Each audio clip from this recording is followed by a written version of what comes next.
One of the tools in my shop that doesn't get probably enough press is my Swag Off-Road Hulk roller. I roll a bunch of stuff, mostly like 1-inch tube, round tube, and square tube, but also some 2-inch tube, some flat bar. In almost every project that I have that I weld, I add some sort of rolled feature or part or bracket or something. It's remiss of me not to discuss it, as I do find it such a useful tool. So let's go take a look. So I'm not joking, I literally use this thing all the time. I mean, these are some canoe racks that I built this week. They're currently in the paint stage. But yeah, I could have done just a straight piece there, but yeah, this looks better. It just does, and it makes access to the space better. So I have my swag roller mounted at the end of my fabrication bench in the middle of the shop, and I find that that's great for workflow and ergonomics, because what it does is it allows me to like fully turn the handle without moving anything. Well, I mean, except for the bender. But that way I can also feed material through, and for the most part I don't even have to move the Jeep. The Jeep can stay there unless the piece is longer than 7 feet. It really aligns with flow. I mean, I grab metal from the other side, I drop it in, and it just bends. Now I know that there is an option from Swag Off-Road for a electrically driven crank. I can tell you that bending 2-inch tube steel, square tube with 1/4-inch wall, I still use a hand crank. I mean, I'm not making 2-inch circle or 2-foot circles with that, but I haven't found anything that the hand crank won't do for me. If you're in a production environment, or working with this thing 8 hours a day, like maybe you want the electrical crank, and so Swag sells an adapter kit that you get a pipe threader like from Milwaukee or Harbor Freight, and you adapt that pipe threader to this, and it's an electric drive both forward and reverse. So if that's your deal, great, the option is available. Let's discuss a little bit about setting up your Hulk roller your first time. So you're going to take this piece off. Now, the Allen wrenches you need, there's 3 different sizes, and I'll put them in the link below. But go ahead and take this off, and you're going to put on your bearings, and then your roller stopper, and don't tighten anything down. You'll see why. But the roller die should move freely. When you put this top roller and the drive roller, what you want to do is unscrew the set screws all the way, and then put the key in the roller itself, and then you'll set it up in place, and then put the drive shaft through. And then go ahead and you tighten it up once your drive shaft is all the way through, and you want it protruding. You want it protruding about that much. All right. So once everything is in, and this is screwed down, then what you're going to want to do is you're going to want to center these.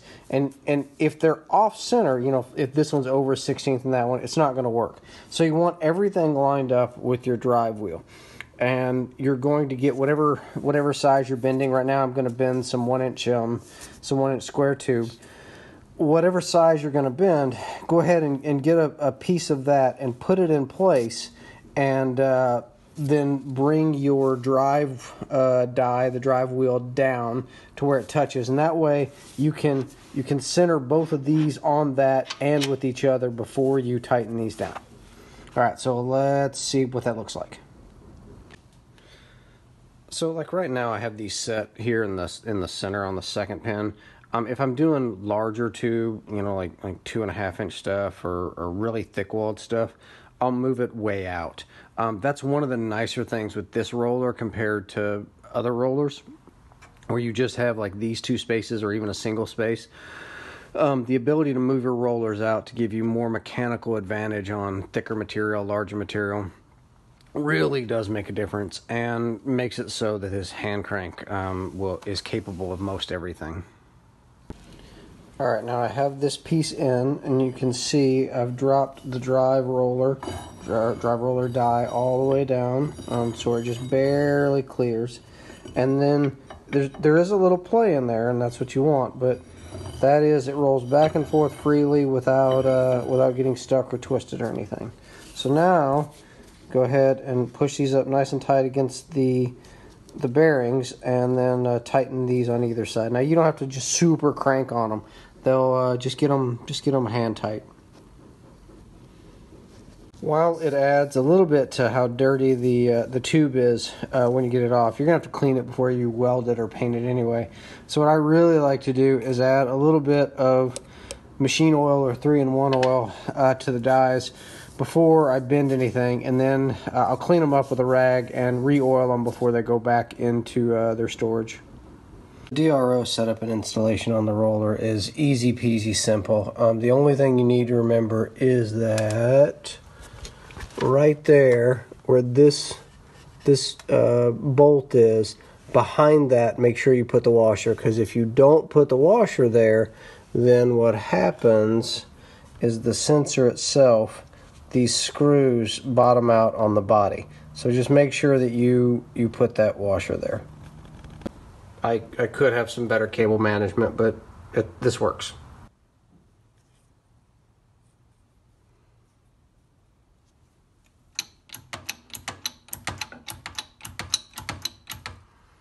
Easy peasy. One nice option to have also is the 3D printed swag release knob. It's only a few bucks, and man, it's so much better than taking the jack handle out, turning it around, and to release it, you just reach over and twist the knob to release and twist it to lock it back.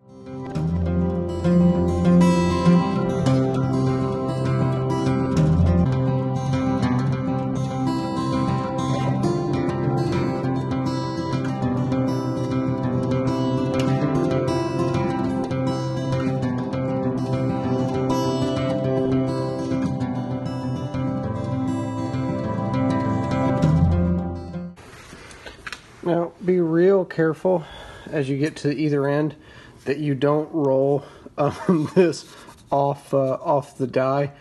I've done that. It's yeah, it's not as much fun as you might think.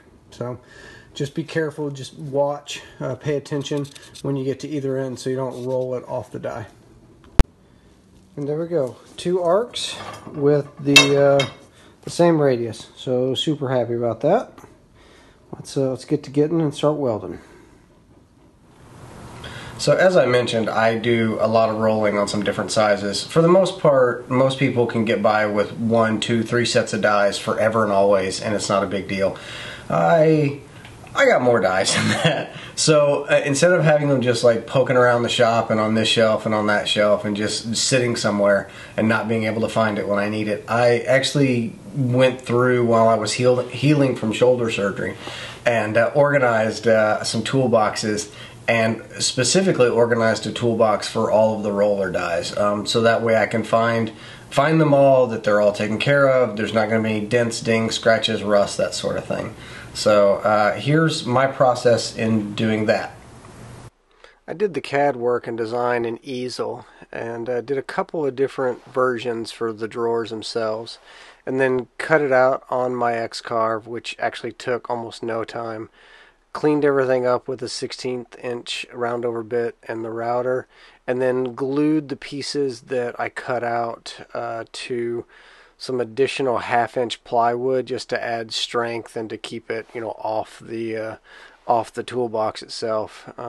Yeah, cauls and clamps, lots of clamps. You never have enough clamps. And this is how it turned out inside the box. I've got storage, of course, for the 2 bottom rollers and then the top drive roller, extra bearings as well, the keys, set screws, and then an extra shaft. Now I did that pattern in the top drawer. For the other 3 drawers, it's basically just dies, and then I put the keys and the set screws here inside the drive wheel. But yeah, the whole thing is almost full. I think I have like 3, so I've got 2 here and then 1 down below. So in theory I could have 17 total sets of dies in this, but I don't. I guess I could have 18 sets of dies with 1 on the Hulk roller and 17 in the box. But you probably don't need that many dies. I'm probably just a die whore at this point. I appreciate you following along with this. If you like the roller, I struggled for years with a shitty Harbor Freight one, and I know Swag makes some weld-on wings. If you already have a Harbor Freight and don't want to invest in the Hulk roller, now he does have a shaft, and his dies work with a Harbor Freight and some similar Chinese-made rollers. But if you're willing to make the leap, I mean, it's a great tool. And again, I use it all the time. I've never been unhappy with it. As I said in the video, you don't specifically need the DRO if you're just doing one-offs and here and there. But if you're doing production parts, or if you want to have the ability to do the same part over and over and over, then the DRO really will help out with that. It'll make that possible. It'll make it so that even like huge and small bends are all exactly the same, and so you can set up a process for that. So I will put a link down below to the Hulk roller. I'm not sponsored. I don't get a single dime or any credit or anything for you clicking that link or buying a roller. It doesn't matter. I just think it's a good tool. Good company too. Every time I've ever contacted them, every time I've worked with them, the guys at Swag Off-Road, Matt and Troy, have been really solid to work with. So you know, if you're gonna vote with your dollars, why don't you vote and buy from an American company that actually has great customer service and a quality product. I really appreciate you following me along with this video, and if you could, can you hit the subscribe button, and if somebody's interested in a roller or in fab tools, forward this video on. I appreciate it. Thanks.